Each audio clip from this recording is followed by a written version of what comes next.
Hi, hello, welcome back. Let's get right into it. Got places to see and things to do. Now, you might remember from quite some time ago now, that after we defeated the old Iron King, we actually had access to the next area, if we so desired. However, at that point, we were still kind of weak.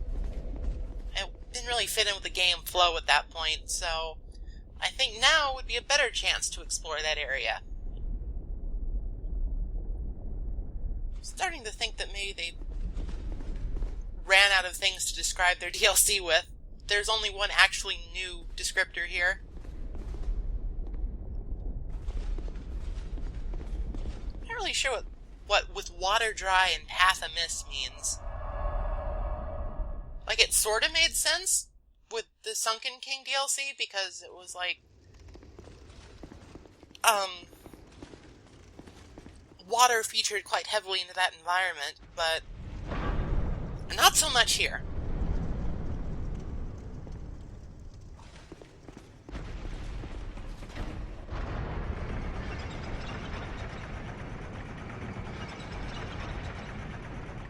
Perhaps there's some deeper thematic meaning that I'm missing.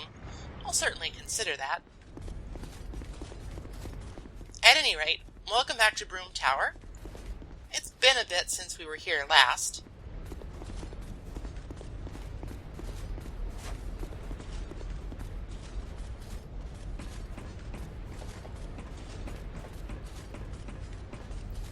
The trek across is still pretty dizzying, and it's still a pretty great view. Though, looking out across the landscape, it seems like that this is the only structure of civilization in the entire place. It's just kind of sitting here in the middle of nowhere. I guess sometimes you really want your own magma tower.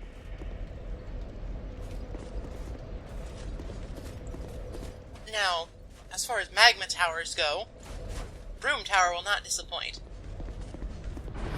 Oh hey, it's a messenger. What are you doing here? Oh. No, not a messenger. A little too early for that. This is an Ashen Idol. Ashen Idols will pop up like this and are completely invulnerable, except to smelter wedges, which we picked up way back when we first entered this area. They drop the soul of Nadalia, the Bride of Ash. Now you might think that is entirely too easy to get a soul from, and you would be right, because we only get fragments of her soul, and they cannot be used in this state.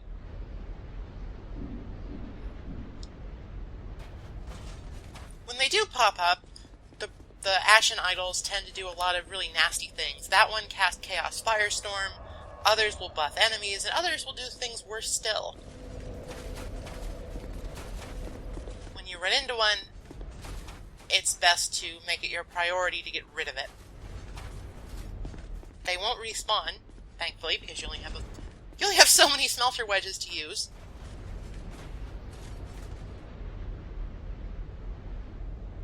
That suit of armor looks important somehow, but we can't quite slip through the bars in this heavy armor, or any armor, or even not armor. We just can't slip through. The dexterity ring, somewhat unsurprisingly, will give you +5 dexterity when you equip it. It's a pretty darn useful ring. It can help you make dexterity requirements for weapons that would be really good, but you don't have quite enough for. And it will also just add some scaling bonuses to weapons that scale with dexterity. So it's useful for almost any character.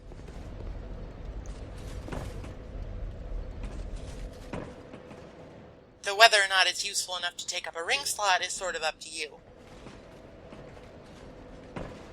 Brume Tower appears to be somewhere that at one point had lots of machinery and stuff going on to make it actually traversable, but from where we're standing we sort of have to make a haphazard climb down.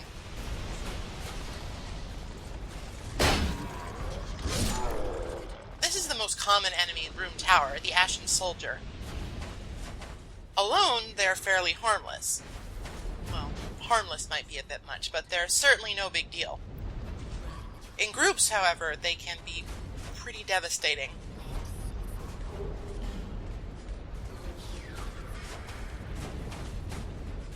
And I should say that this is my first recording session after playing so much Bloodborne, so it took me quite a while to readjust to some of the intricacies of this game's combat system as opposed to that one's.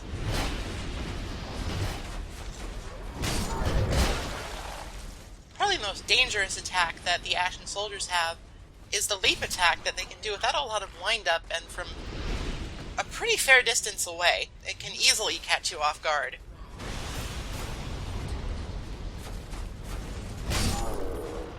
The Ashen Soldiers have reasonable poise. They're not completely unstaggerable, and if you have a powerful weapon like the Helix Halberd, then you won't have any trouble at all. But be aware when using lighter weapons that you might not interrupt their attacks.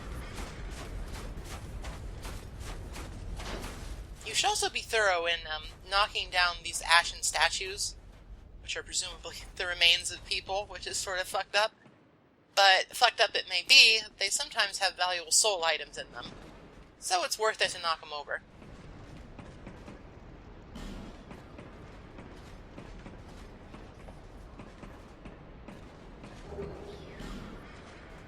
Continuing the DLC tradition, Brume Tower has plenty of balm items as well as old roots. I have never gotten much mileage out of either of those things, but I imagine they can be helpful. Continuing another trend, heavily upgraded normal weapons. If we ever wanted to try the normal scythe, which is honestly more like a halberd than a scythe, then we absolutely could now without much penalty.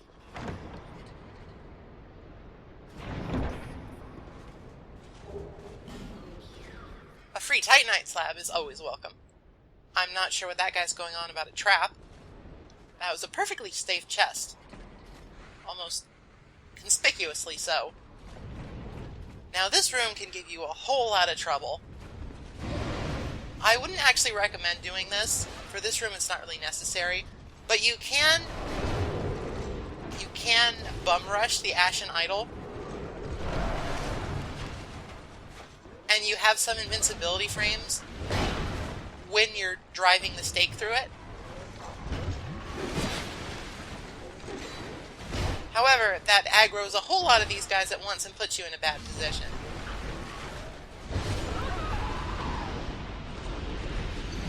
Or perhaps I just put myself in a bad position. It's certainly possible. There were a lot of things in that fight that didn't go quite the way I wanted them to, mostly because they only would have gone that way in Bloodborne, and not this game.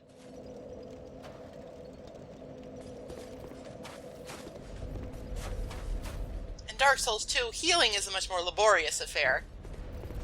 You have to carefully time when you're going to chug an Estus flask and not just, jam it into your leg. That probably wouldn't do any good.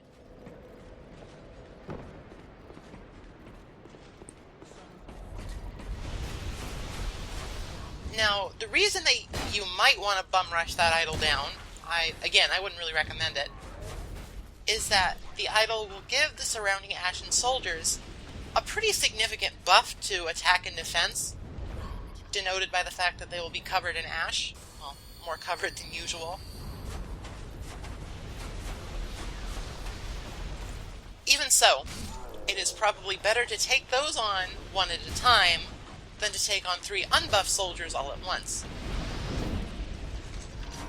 It's doable, certainly, but not in my current play state, I guess.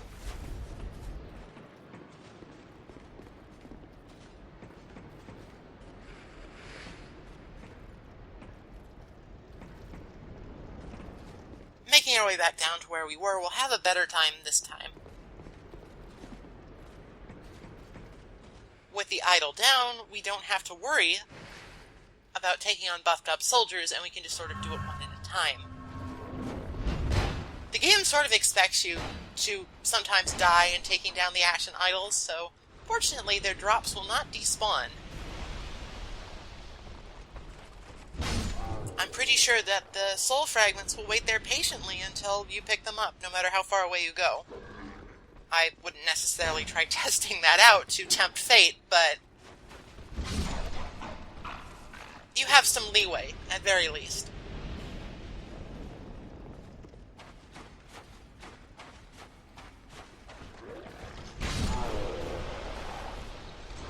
ducking into the side room can actually cause way more harm than good, because there's actually 2 more soldiers in here, one of whom is hiding beneath the ash. It's a nasty ambush, and you can easily get 5 soldiers on you in this tiny, tiny room. That's pretty much a guaranteed death. Certain super heavy weapons might be able to get you out of that, like a great sword with a horizontal slashing pattern, but it would be very dangerous.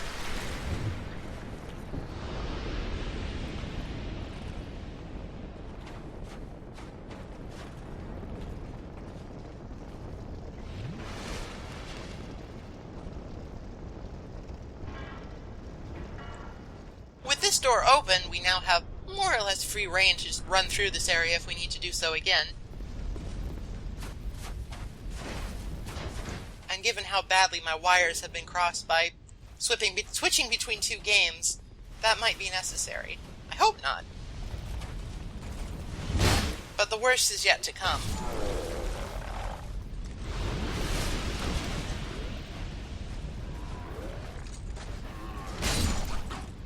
The Ashen Soldiers come in a couple different varieties. Some wield dual axes, they hurt quite a bit. Some just wield swords, they're kind of not a big deal. And there are also the kind with spear and shield, which I would say are, as usual, probably the most dangerous, because they're good at covering up when they're vulnerable with their shield. They also have really long reach, and that can be a problem. Behind one of the world's most obvious secret doors, we have a couple goodies. Of course, to reflect the fact that pretty much anybody would probably try mashing A on that at this point, the rewards aren't that good, but I'll always take a free soul vessel. Sometimes you just have the urge to respec. I mean, I do. Maybe that's not common.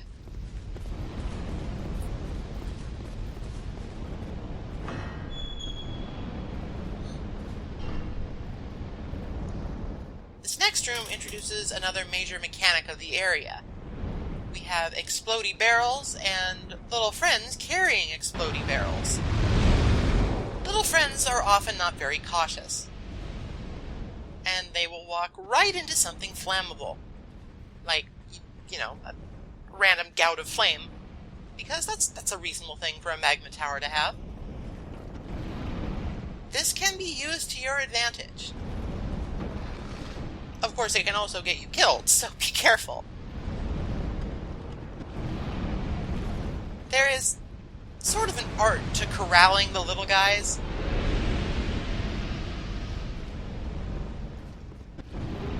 Definitely more of an art than a science, at any rate. They will usually go in the opposite-ish direction.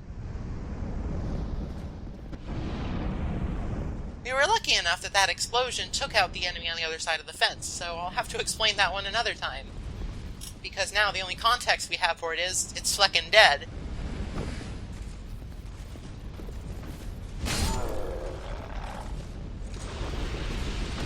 Very rarely the Ashen Soldiers,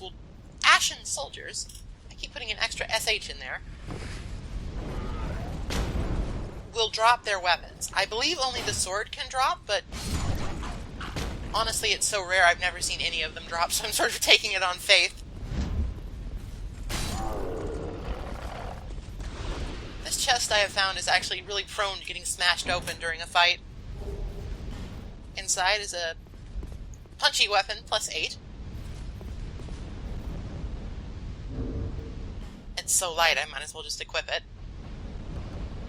It's a little late in the game to actually start experimenting with this, because you really, for fist weapons to work, you sort of need to spec specifically, and you need to have 2 of them. So what I have now is sort of a surprise, quick attack if I need one. It can actually be pretty useful for PvP. I have found that much.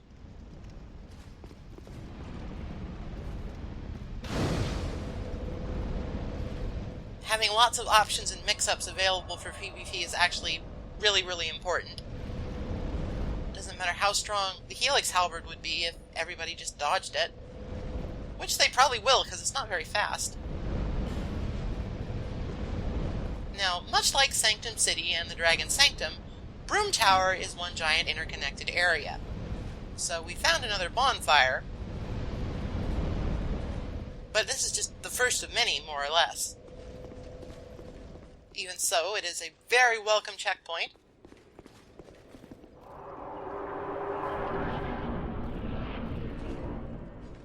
Deeper into the tower, we're starting to get to places where it looks like work might have been done at some point when this thing was on. Even so, I can't imagine that this place was actually, lived in by very many people, because this is a completely ridiculous, dangerous setup to have to get around. Knowing the Iron King, this is presumably something he built. Most of the guys working here were probably automatons. He did like to make those ironclad soldiers just by putting juice into suits of armor. Mystical soul juice. Now, this door is kind of mean. It says it doesn't open from this side, but if you're extremely, and I mean extremely observant, you might notice, when looking through on the other side, that there are some explosive barrels blocking the way. So, if you hit the door with fire damage of any variety, really, I would say that a firebomb or a pyromancy spell is probably the most easy way to do it. I think an arrow might not actually penetrate through the door. It will blow up the barrels and you now have access, which is really useful because it lets you get rid of this guy, who, speaking of firebombs, likes to throw them at you from up here.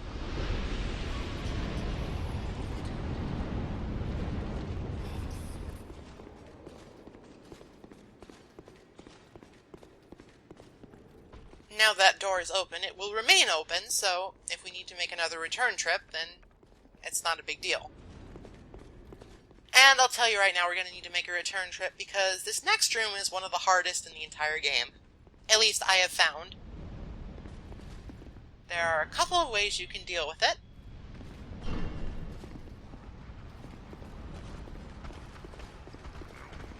And the game is quite insistent that you do it one way. You need to corral the little barrel guys down onto that, I guess you would call it a chute over there, so that they drop down to the lower level. I would call it a trap door, but it doesn't really seem intended to actually trap anybody, since it's just right there.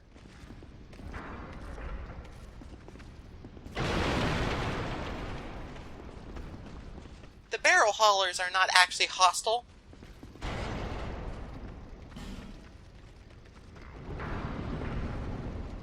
So you can sort of just shove them out of the way and bump into them and roll into them, and they'll just sort of take it. They have barrels to move. They don't have time for you. That's why they try and get away.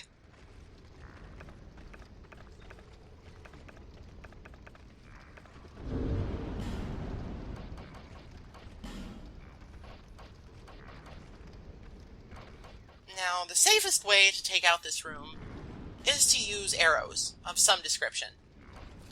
A combination of fire and poison arrows will probably do you the most good in this situation. You want fire arrows to ignite the barrel carriers, and you want poison arrows to pick off anything that sort of survives.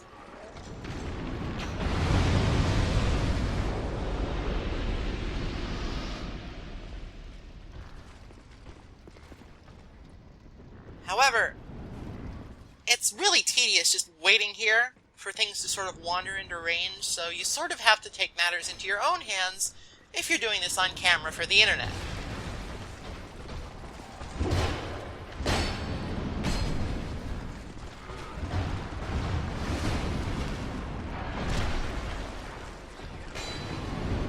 The giant iron warriors with enormous clubs hurt a lot.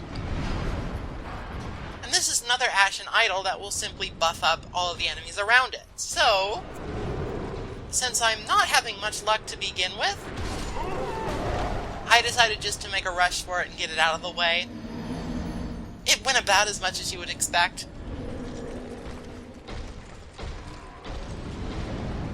properly clearing that room, Ashen Idol and all, without dying is pretty difficult, and it takes a lot of patience. Patience I wasn't really willing to afford the game at this point. I've got more than 30 human effigies, I'll be fine.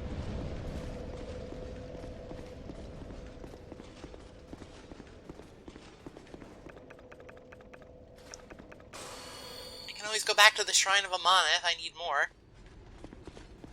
What a joy that will be. I'll try not to let it get to that point.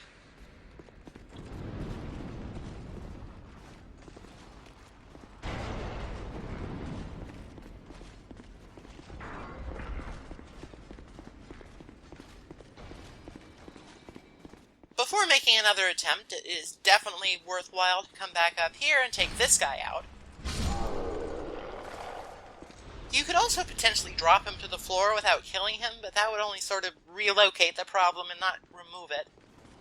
So I'd recommend just sneaking up quietly and taking him out with a quick backstab.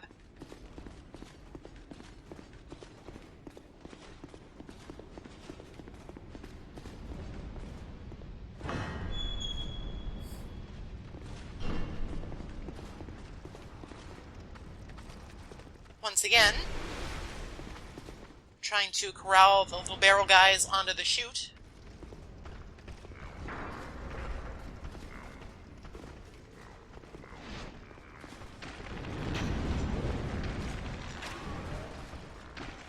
Sometimes it can be difficult to tag them. However, it's worth it because the explosions they create when they ignite do a tremendous amount of damage to the enemies. It's usually a one-shot. The Iron Warriors, huge and beefy as they are, can actually survive 2. Well, no, actually, they can survive 1, but not 2. It takes 2 explosions to kill them.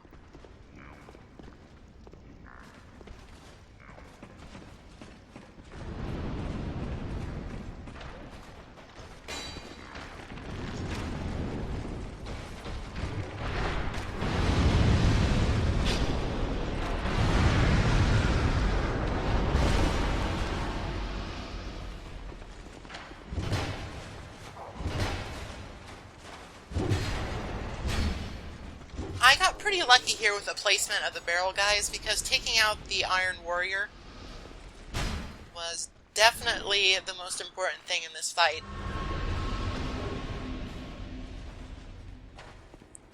And like I said before, Nodalia's soul fragments will remain pretty much no matter what, so don't feel bad if you get taken out before you have a chance to pick one up.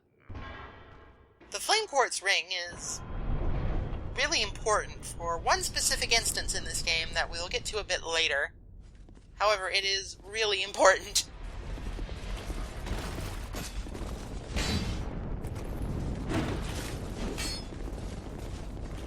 These are possessed armors.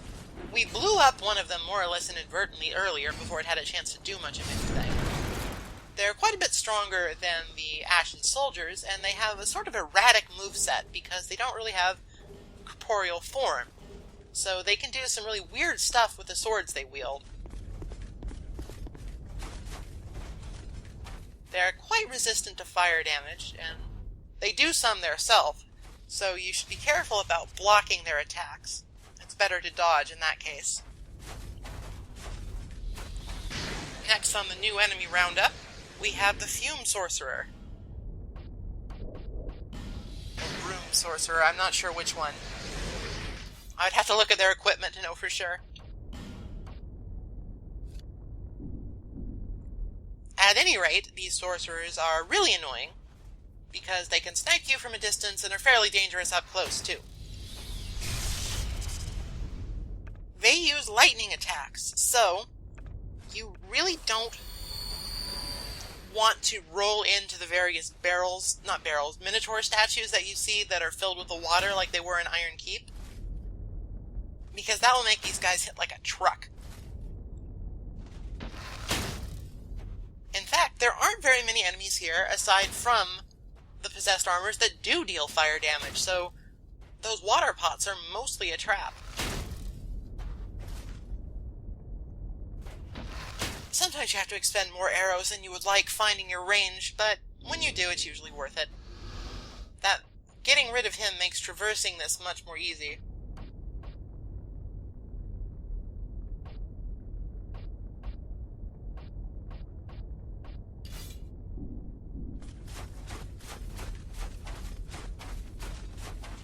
Now, as that note warned us earlier, there is an ambush here. With the sorcerer sniping at us, this can be a very difficult encounter, but without him, it's fairly bread and butter.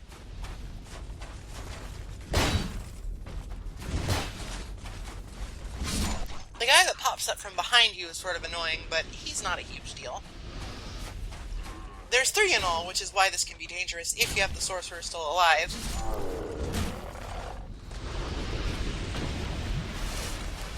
By the way, if you wonder for any reason why I got hit by something that looked like I could dodge, it's probably because I was trying to shoot the enemy with my imaginary gun.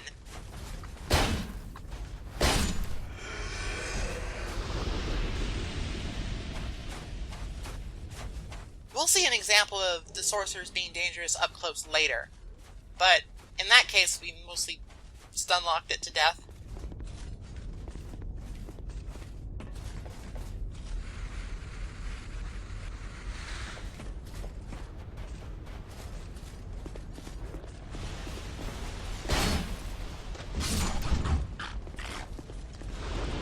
I suppose I misspoke earlier. The shield Ashen soldiers don't actually have spears, they have halberds, which function more or less the same. Before we explore that outside area, I do want to come in here, because this is a fairly important hub area, and, as with many hub areas, it has a bonfire.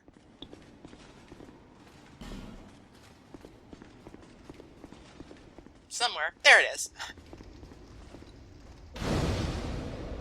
Now, the way to progress lies beyond the bonfire. However, there's some optional stuff that I want to get first.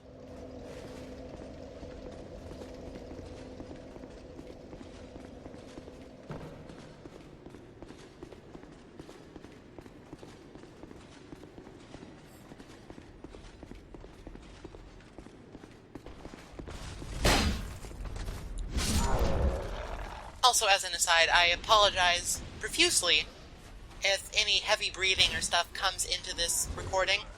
I'll do my best to get it out in Audacity, and I usually do, but allergy season is in full swing and I am really stuffy.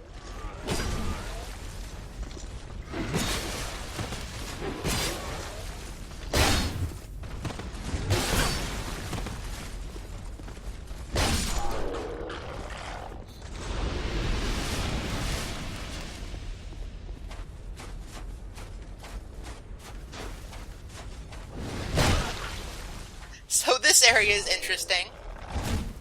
It holds a bunch of hidden Ashen soldiers who have this odd propensity to simply jump out of the wall and clock you. It's funny, but it's also kind of annoying.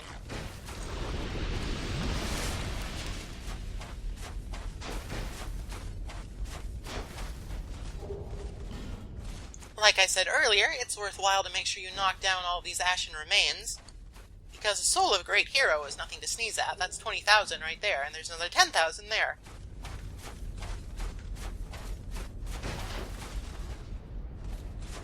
Our next destination is over that chain. A rather perilous way of getting places, but I'm not the one who designed this tower, so when you're in Rome, you have to walk along chains. Gives me some Sonic CD vibes. That opening movie was very important to my childhood.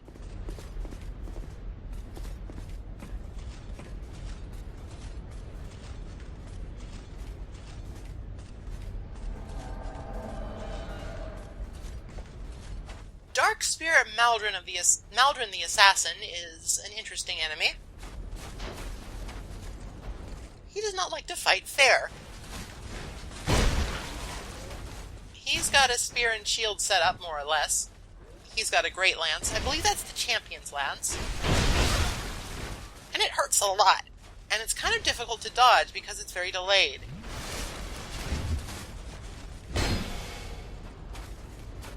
he's wielding the Rebel's Great Shield, so you can hit him even when he's putting it up. However, once he loses some health, he starts to run away. And as we pursue, it becomes apparent that this is not a good place.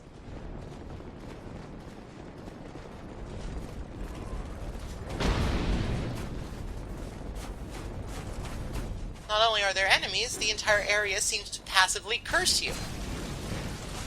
And that's sort of a problem.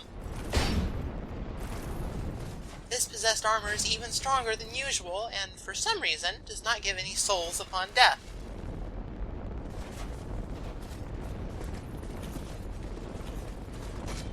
That's because he will simply reanimate shortly after you kill him.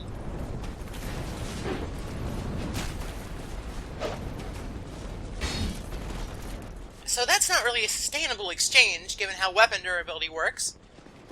So there's really no choice but to forge onward.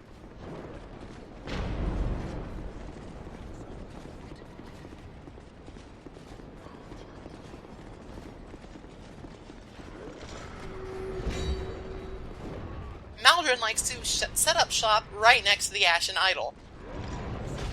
Since we're down here, we don't really have much choice but to kill it, and then promptly get one-shot by a backstab. Yeah, I think that'll do it for this episode. Maldron does not like to fight fair.